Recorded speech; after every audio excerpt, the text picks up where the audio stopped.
तुम्हारे सामने चैप्टर है ना, बहुत बहुत कूल चैप्टर है और सबसे बहुत इंपॉर्टेंट है, बोर्ड में भी इंपॉर्टेंट है और आईआईटी जेई में भी। मैं तुम्हें बताऊं, कई बार तो जेई एडवांस में, जेई मेन छोड़ो, जेई एडवांस में 3-3 क्वेश्चन इस चैप्टर से आए हुए हैं।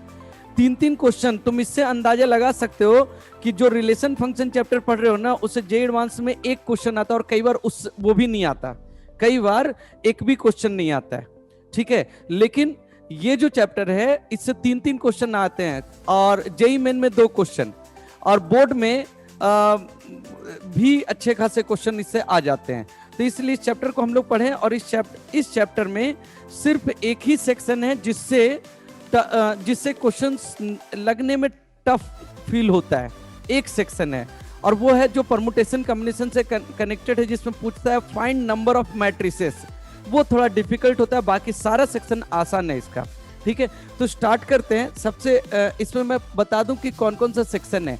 सबसे पहले अलजेब्रा ऑफ मैट्रिसेस, पहला हेडिंग है अलजेब्रा ऑफ मैट्रिसेस। ठीक है, उसके बाद second section multiplication of matrices है, मल्टीप्लिकेशन ऑफ मैट्रिसेस। तीसरा सेक्शन है डिटर्मिनेंट ऑफ मैट्रिसेस। जल्दी जल्दी लिखते भी जाना, डिटर्मिनेंट ऑफ मैट्रिसेस। चौथा सेक्शन है ट्रांसपोज ऑफ अ मैट्रिक्स। ये ऐसा सेक्शन है ट्रांसपोज ऑफ अ मैट्रिक्स जो पढ़ने में सबसे आसान, लेकिन इससे क्वेश्चन अक्सर टफ आए हैं अब तक का सबसे। ठीक है, टीचिंग नोट्स मिल जाएगा तो अच्छा रहेगा हमारे। ये ऐसा सेक्शन है जिससे ट्रांसपोज ऑफ मैट्रिसेस सब पढ़ने में सबसे आसान होगा और जबकि इससे क्वेश्चंस जो आए हैं अब तक का मैट्रिसेस का सबसे टफ क्वेश्चन इसी से आए हैं। ठीक है, next is adjoint and inverse, adjoint and inverse of a matrix. ठीक है, and next is elementary row transformation, ERT लिख लेते हैं शॉर्ट में, elementary row transformation. Next section is properties of determinant, properties of determinant.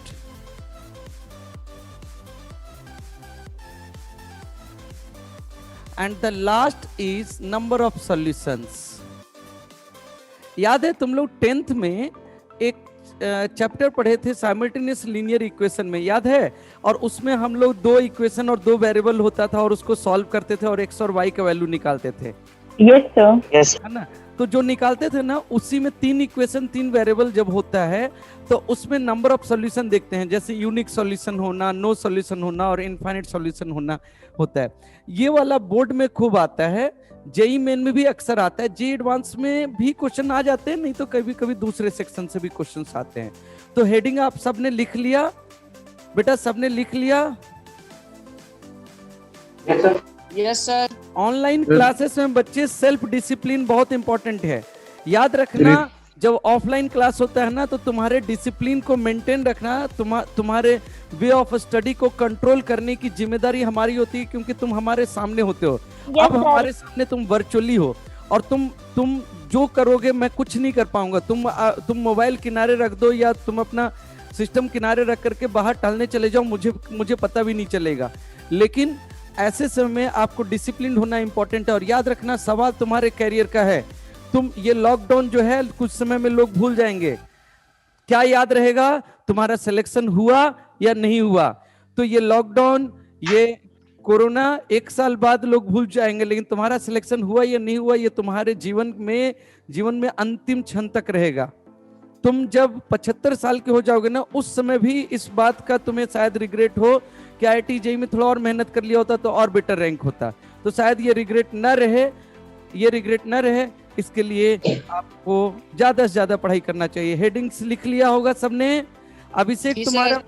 अभिषेक तुम लगातार तुम unmute करके रख रहे हो, म्यूट करके रखो बेटा, ठीक है? तो सबसे पहले हम लोग स्टार्ट करते हैं introduction to matrix. Matrix exactly है क्या, इस पे आता हूं। इसके लिए मैं एक छोटा सा एग्जाम्पल देता हूं, वहां से बातें क्लियर हो जाएंगी। मान लो कि एक टेस्ट हुआ यहां पर, ठीक है, एक टेस्ट हुआ जिसको 4 बच्चों ने टेस्ट दिया। वो 4 बच्चे कौन कौन हैं? गोलू, मोलू, भोलू, चलो पोलू, गोलू, मोलू, भोलू और पोलू, ये 4 बच्चों ने टेस्ट दिया, ठीक है। अच्छा, अब इन चारों बच्चों के मैथ्स, फिजिक्स और केमिस्ट्री में मार्क्स आए। कितने कितने मार्क्स आए? 100 मार्क्स का पेपर था हर सब्जेक्ट में। मान लो इसमें आया 60, इसमें आया 70, इसमें आया 80, इसमें आया 30, इसमें आया 90, इसमें आया 50, इसमें आया 20, इसमें आया 80, इसमें 100, इसमें आया 100, इसमें आया 30, इसमें आया 0, ठीक है। तो ये 4 बच्चों के ये मार्क्स हैं किसी टेस्ट में। ये 4 बच्चों, गोलू, मोलू, भोलू एंड पोलू के, इन 4 सब्जेक्ट, 4 बच्चों के इन 3 सब्जेक्ट में मैथ, फिजिक्स, केमिस्ट्री के ये मार्क्स हैं, है ना। अच्छा, अब यहां से मैं इसमें से जो भी वर्किंग करूंगा, इसका जो डेटा वाला पार्ट है ना, डेटा मतलब होता है जिसमें नंबर्स रहता है ना, उसको डेटा कहते हैं। जिसमें नंबर्स होता है उसको डेटा कहते हैं, ठीक है। तो जो इसमें जो नंबर्स वाला पार्ट है, अगर तुम ध्यान से देखो तो यही है, ये वाला हिस्सा नंबर्स वाला पार्ट है। तो ये जो नंबर्स वाला पार्ट है ना, इसी को, ये नंबर्स वाले पार्ट को हमने एक कैपिटल ब्रैकेट में ऐसे लिख लिया, 60, 70, 80, 30, 90, 50, 20, 80, 100 और यहाँ 100, 30, 0। तो हमने ऐसे, जब हमने एक ब्रैकेट के अंदर में इसको ऐसे लिख लिया, सिर्फ नंबर्स, ठीक है। तो ये जो स्ट्रक्चर बना ना, this is called a matrix. ये हो गया मैट्रिक्स। तो मैट्रिक्स क्या है? वो रेक्टेंगुलर स्ट्रक्चर ऑफ नंबर्स है या डेटा है, ऐसे कह लो। रेक्टेंगुलर स्ट्रक्चर ऑफ डेटा है यहां पर, ठीक है। तो बच्चों, यहां पर अगर आप ध्यान से देखो तो हमने यहाँ गोलू, भोलू, मोलू, पोलू ये सब नहीं लिखा, यहाँ सब्जेक्ट्स नहीं लिखा। उसमें से जो नंबर्स वाले पार्ट थे उसको बस हमने प्रॉपर तरीके से एक स्ट्रक्चर में लिख लिया, जो नंबर्स वाला पार्ट है, ठीक है। इसको हम लोग मैट्रिक्स कहते हैं, ठीक है। तो लिखना हेडिंग मैट्रिक्स, हेडिंग लिखना मैट्रिक्स, उसमें लिखना डिफिनीशन में रिप्रेजेंटेशन ऑफ इंफॉर्मेशन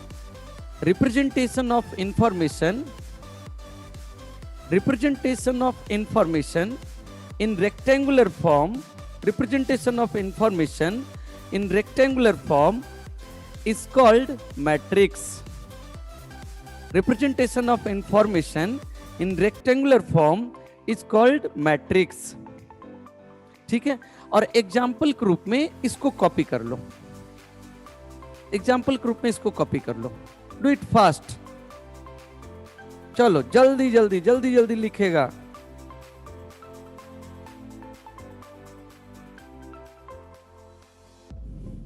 जल्दी जल्दी लिखो बच्चों। हो गया सर। हो गया? जी सर। ठीक है आर्यन। Yes sir. ठीक है तनु। इसमें ये जो तुम्हारे सामने जो मैट्रिक्स था, हम उसी पे फिर से वापस आते हैं। ये जो तुम्हारे सामने मैट्रिक्स था, इस मैट्रिक्स में अगर आप ध्यान, 2-3 बातों का ध्यान रखना। सबसे पहला, ये जो हॉरिजॉन्टल लाइंस जो हैं, इनको हम रो कहते हैं। हॉरिजॉन्टल लाइंस जो हैं उनको हम रो कहते हैं। मतलब ये है रो 1, ये है रो 2, ये है रो 3, ये है रो 4। तो देखो रो 1 में कौन से नंबर है? 60, 70, 80। रो 2 में कौन से नंबर है? 30, 90, 50। रो 3 में कौन से नंबर हैं? 20, 80, 100। और रो 4 में कौन से नंबर हैं? 100, 30, 0। ठीक है। अच्छा, जो वर्टिकल वाला है उसे हम कॉलम कहते हैं। जो वर्टिकल वाला है, जो वर्टिकल लाइन है, वर्टिकल लाइन जो है उन्हें हम कॉलम कहेंगे। तो यहां 3 कॉलम है। ये है पहला कॉलम, ये है दूसरा कॉलम, ये है तीसरा कॉलम, है ना। सो पहला कॉलम में कौन से नंबर्स हैं? 60, 30, 20, 100। सेकंड कॉलम में है 70, 90, 80, 30। और थर्ड कॉलम में है 80, 50, 100, 0। तो इस तरह से यहाँ पर 3 कॉलम है और 4 रो है। 3 कॉलम है, 4 रो है ना। और जो रो हैं और कॉलम हैं उनको मिला करके हम एक वर्ड डिफाइन करते हैं। हम एक वर्ड डिफाइन करते हैं, ऑर्डर। ऑर्डर मतलब रो क्रॉस कॉलम।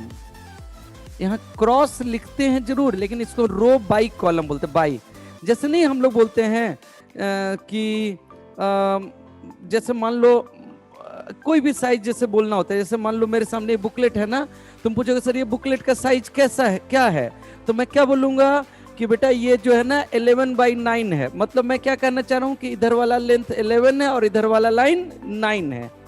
तो किसी रेक्टेंगल के डायमेंशन को बताने के लिए हम इधर वाला लेंथ और इधर वाला लेंथ बोलते हैं। अगर ये 11 है और ये 8 है तो हम बोलेंगे ये 11/8 है। तो मोमेंटम का जो बुकलेट तुम्हारे सामने है ये कौन से साइज का है? 11/8, है ना। तो किसी भी रेक्टेंगल को जैसे बोलते हैं ना, उसी तरह से हम मैट्रिक्स को बोलते हैं। मैट्रिक्स में पहले हम रो की गिनती और फिर कॉलम की गिनती। तो हम कहेंगे कि ये जो तुम्हारे सामने मैट्रिक्स है ये 4/3 ऑर्डर का है। 4/3 ऑर्डर, 4/3 है ना, 4/3 ऑर्डर है। यहां पर ध्यान देना कि इसको 3/4 नहीं बोलेंगे, हमेशा रो पहले तब बोलेंगे कॉलम। पहले रो तब कॉलम, ठीक है, पहले रो तब कॉलम, ठीक है। और इस तरह से यहां पर कितने ऑर्डर का है ये मैट्रिक्स? रो 4/3, 4/3, ठीक है। अच्छा, second point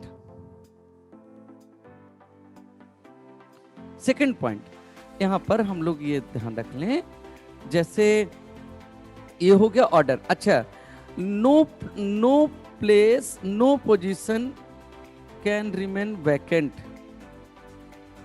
no position can remain vacant मतलब ये हुआ, मान लो जैसे मान लो यहां पर तुम कहे कि पोलू ने अगर मान लो कि फिजिक्स का टेस्ट नहीं दिया। अब तुम कहोगे सर फिजिक्स का टेस्ट उसने पोलू ने नहीं दिया। मान लो पोलू ने फिजिक्स का टेस्ट नहीं दिया, ठीक है। तो पोलू ने फिजिक्स का टेस्ट नहीं दिया तो तुमने इसको डिलीट कर दिया और यहां पर ब्लैंक हो गया कि भाई टेस्ट नहीं दिया। तो यहां ब्लैंक हुआ तो तुमने इसको भी ब्लैंक कर दिया। लेकिन ये ब्लैंक कर दोगे तो ये मैट्रिक्स नहीं रहेगा, क्योंकि मैट्रिक्स में हर पोजीशन पर कोई ना कोई नंबर होगा। अब तुम्हारे ऊपर है, तुम डिसाइड कर लो, तुम्हारे ऊपर है, तुम डिसाइड कर लो कि तुम चाहते क्या हो।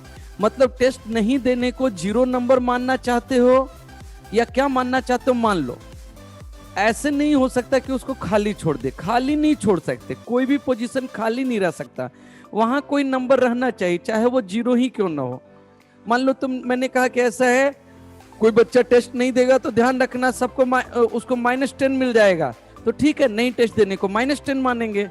हो सकता है नहीं टेस्ट देने को 10 नंबर माने, नहीं टेस्ट देने को 0 नंबर माने, जो मानना है मान लें, लेकिन मानना पड़ेगा और वहां कोई ना कोई नंबर रखना पड़ेगा टेस्ट नहीं देने के बावजूद भी। मतलब मैट्रिक्स में कोई पोजीशन खाली नहीं रह सकता।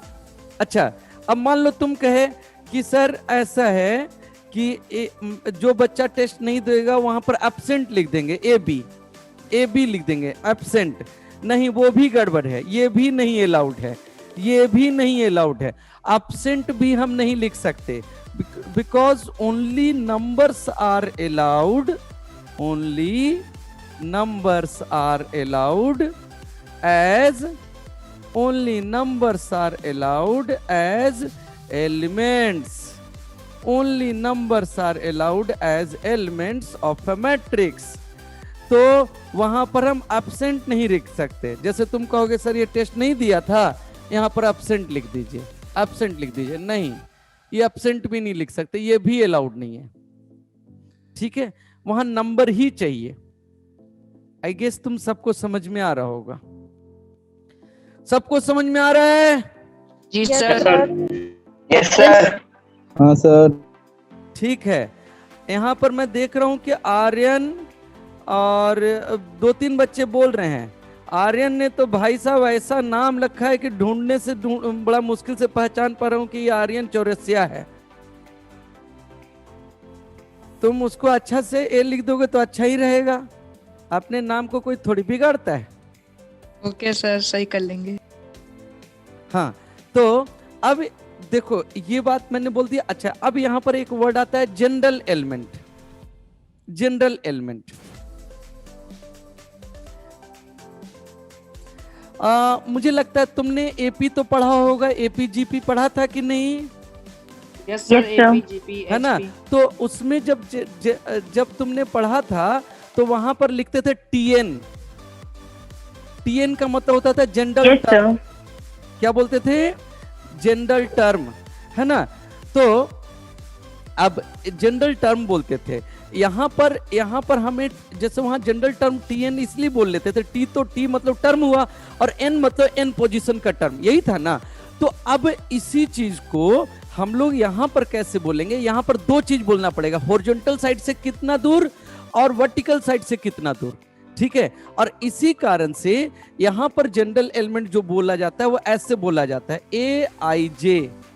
ए मतलब टर्म, जैसे टी बोल रहे थे ना उसी जगह तरह यहां लिखते हैं ए की जगह पर टी भी लिख सकते हो, कुछ भी लिख सकते हो। इंपॉर्टेंस यहां आई और जे का है।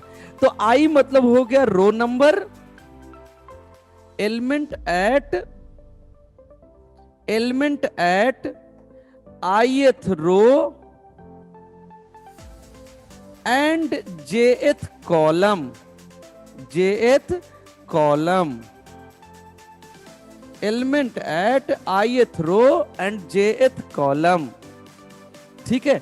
अब जैसे मैं पूछूंगा, जिससे पूछूंगा वही बताएगा।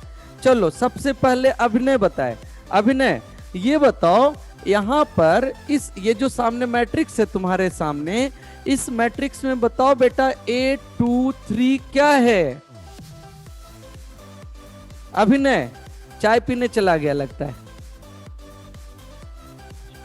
हाँ आशुतोष, चलो तुम ही बताओ। 50।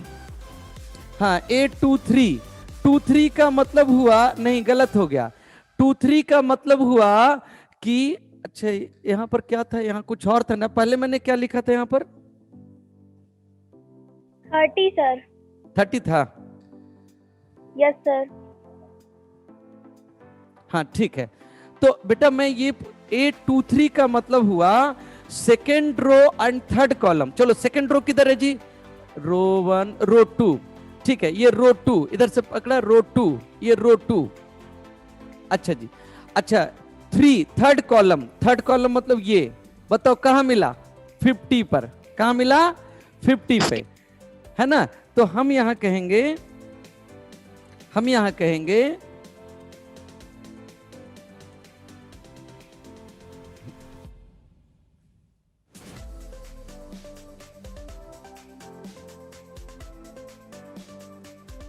ये क्या हो गया, रुक जाओ। हाँ ठीक है, यहां पर ये जो नंबर है उसकी मैं बात करूं तो ये जो नंबर है ये 823 है। मतलब सेकेंड रो पर जाओ और थर्ड कॉलम पे जाओ। सेकेंड रो और थर्ड कॉलम पे कौन सा एलिमेंट पड़ रहा है वही हो गया। तो ये हो गया 50, है ना?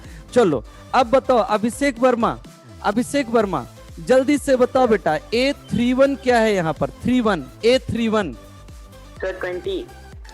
20, very good very good.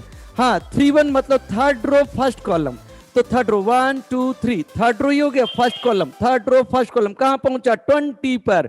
Very good. So A31 is 20। Well, जल्दी से बताएगा। आर्यन बताओ बेटा, यहां पर A43 क्या है? 43 0 0, very good. Fourth row third column, तो fourth row 1 2 3 4, fourth row third column, fourth row third column, तो ये हो गया फोर्थ रो थर्ड कॉलम मतलब कि 0। अब शायद सब लोग समझ गए हैं। अच्छा, जल्दी से बताओ, एक बच्चा और बताएगा। चलो, आदर्श कुमार सिंह बेटा ये बताओ जल्दी से, यहाँ 11 क्या है? A11 क्या है? सर 60। हाँ 60, बहुत बढ़िया बहुत बढ़िया, शाबाश।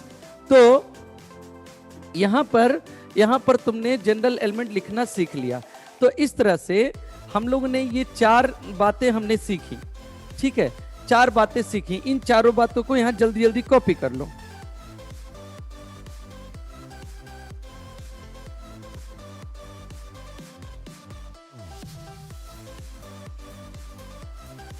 बच्चों, तुम लोग इस बात का ध्यान रखना कि तुम में से जो भी बच्चा बिना हेडफोन या ईयरफोन के पढ़ रहा है, वो पढ़ रहा है, अच्छी तरह पढ़ रहा है, कोई इशू नहीं है। लेकिन मेरा सजेशन यही होगा कि सबके पास ईयरफोन या हेडफोन रहना चाहिए, उससे डिस्ट्रैक्शन नहीं होगा। ईयरफोन या हेडफोन यूज करो प्रॉपर, उससे डिस्ट्रैक्शन नहीं होगा, तुम एकदम डिसिप्लिन्ड हो जाओगे और तुम्हें आवाज भी अच्छा आएगा, ठीक है? ईयरफोन और हेडफोन में इतने चार्जेस नहीं आते, खर्च नहीं होता, रख लो सब, ठीक है बच्चों, बहुत बढ़िया। तो कॉपी हो गया है शायद, मूव करते हैं, ठीक है? तो इस तरह से हमने मैट्रिक्स को डिफाइन कर लिया, मैट्रिक्स को डिफाइन कर लिया।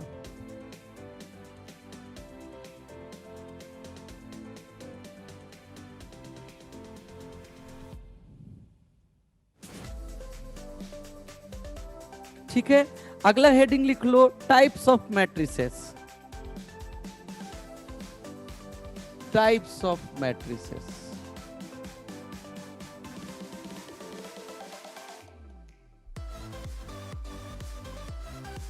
Types of matrices.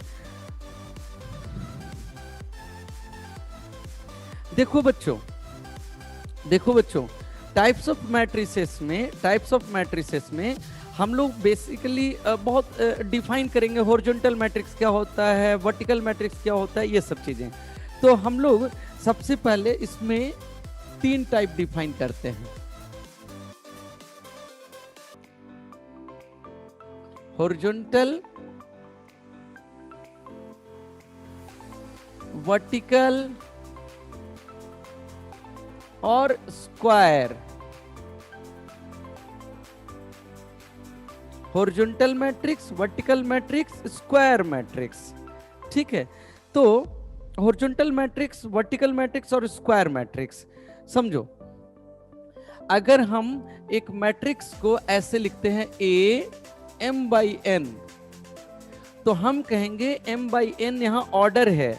बताओ इस m/n के मैट्रिक्स में, अभय गुप्ता बताना बेटा, इस m/n के मैट्रिक्स में बताओ कि रो कितने हैं? अभय, आर्यन, सर M हाँ m, ठीक है। और कितने कॉलम हैं? N n, very good. अगर हम m/n बोलते हैं तो इसका मतलब ये हुआ कि उसमें m रो है, m फॉर मंकी, m रो है और n कॉलम है, m रो है, n कॉलम है, अगर m/n लिख रहे हैं। अब जरा बताओ बच्चे, जरा बताना, ये अभय गुप्ता लगता अभी अभी आया है इसलिए अभी जागने का कोशिश कर रहा है। हाँ आकांक्ष, यस सर। हाँ तो आकांक्ष तुम अपना नाम बोलो तो। सर आकांक्ष। आकांक्ष, हाँ यस सर। ठीक है। तो आकांश ये बोलना कि ये जो मैंने पकड़ा है बुकलेट को, ये जो बुकलेट मैंने पकड़ा है, ये Yes, sir. बुकलेट हॉरिजॉन्टली पकड़ा है या वर्टिकली पकड़ा है मैंने? Horizontally. हॉरिजॉन्टली। क्यों तुम्हें हॉरिजॉन्टली इसलिए लग रहा है क्योंकि ये वाला लेंथ कम है और ये वाला लेंथ ज्यादा है। जब ये हॉरिजॉन्टल लेंथ ज्यादा हो, वर्टिकल लेंथ कम हो, तो हम कहते हैं कि ये हॉरिजॉन्टली मैंने पकड़ा है। तो उसी तरह से मैट्रिक्स को भी डिफाइन करते हैं।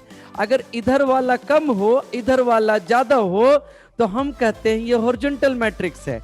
अब मैं याद दिलाऊं कि जैसे एक यहाँ पर मान लो इधर से होता है रो, ये होता है रो, इधर से होता है कॉलम, है ना। तो कॉलम अगर ज्यादा हो, रो कम हो, तो उस केस में वो मैट्रिक्स हॉरिजॉन्टल जैसा दिखेगा, इसलिए इसको हॉरिजॉन्टल मैट्रिक्स नाम देंगे, है ना। तो जैसे यहाँ पर हम कह लें कि जिसमें m कम हो n ज्यादा हो, ठीक है। जैसे मैं यहाँ एक एग्जांपल लिखता हूं, देखो मान लो मैंने मैट्रिक्स लिखा 2 3 5 -1 0 4। तो इसमें ध्यान से देखो तो ये हॉरिजॉन्टल जैसा दिख रहा है तुम्हें? नहीं, हॉरिजॉन्टल जैसा नहीं दिख रहा है।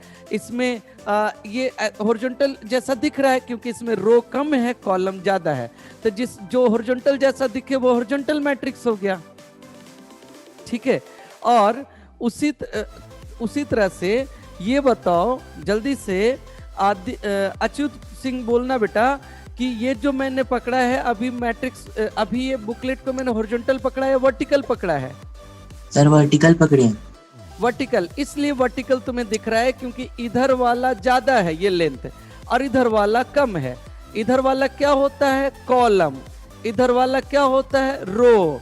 तो हम कहेंगे जिसमें रो ज्यादा हो, कॉलम कम हो, वो वर्टिकल मैट्रिक्स होगा।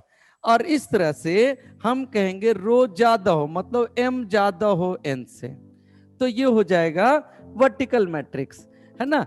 तो जैसे मान लो मैंने यहां पर लिखा ऐसे 3 5 9 0 4 1, तो ये वर्टिकल मैट्रिक्स है क्योंकि इसमें रो ज्यादा है, कॉलम कम है ना। और उसी तरह से अगर रो और कॉलम दोनों बराबर हो तो वो स्क्वायर मैट्रिक्स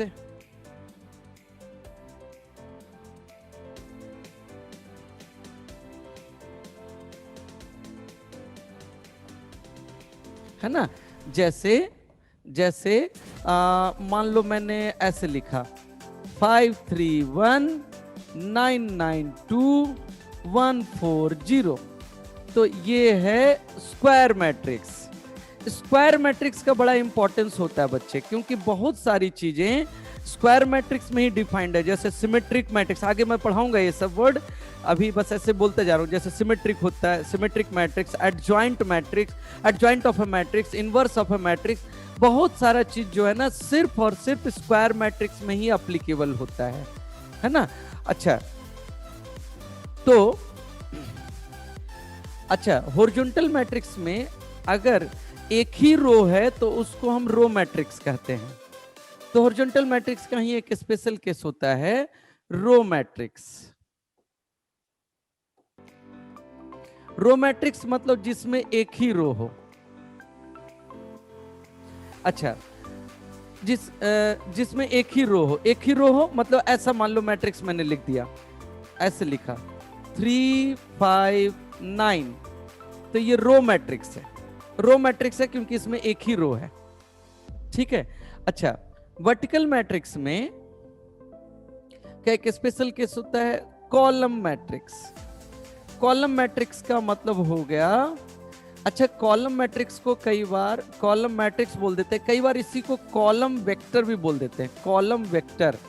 ध्यान देना, मैं वेक्टर बोल जरूर रहा हूं, लेकिन इस जो वेक्टर तुमने पढ़ा है फिजिक्स में या मैथ्स में जो पढ़ने वाले हो उससे कोई इसका कनेक्शन है, बस बोलने का तरीका होता है इसलिए बोल देते हैं। ये कॉलम मैट्रिक्स को कई बार कॉलम वेक्टर भी बोल देते हैं, उसी तरह से रो मैट्रिक्स को कभी कभी रो वेक्टर भी बोल देते हैं, मतलब जिसमें एक ही कॉलम हो। जैसे मान लो ऐसे लिखा 919, तो ये हो गया तुम्हारा कॉलम मैट्रिक्स। ठीक है। अच्छा, एक सिंगलटन मैट्रिक्स बोलते हैं, सिंगलटन मैट्रिक्स।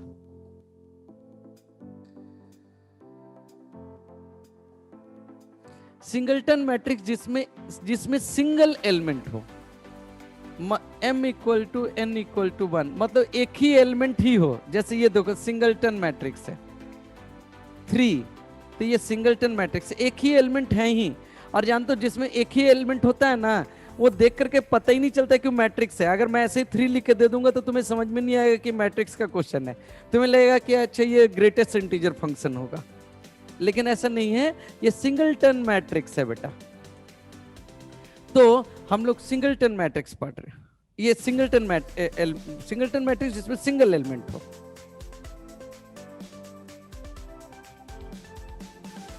जल्दी से कॉपी कर लो इसको। ये सब जो मैं पढ़ा रहा हूं ना, ये सब बहुत बेसिक चीज है, और इससे अभी बहुत ज्यादा क्वेश्चन बनता नहीं है, बनता है ऐसे ही घटे क्वेश्चन बन जाता है, वो सब पे ज्यादा दिमाग नहीं लगाने का। ये सब अभी बस जान लिया, थ्योरी चीज हो गया। ठीक है, फिर मैं आगे पढ़ाता जाऊंगा।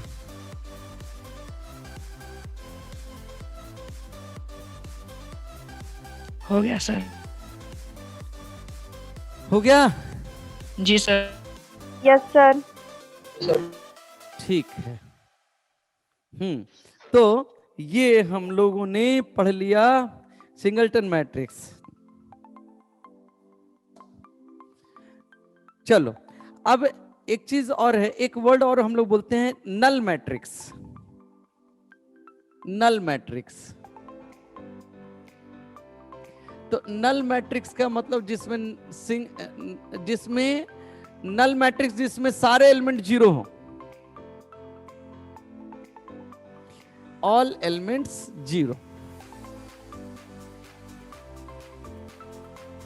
तो उसको नल मैट्रिक्स कहते हैं।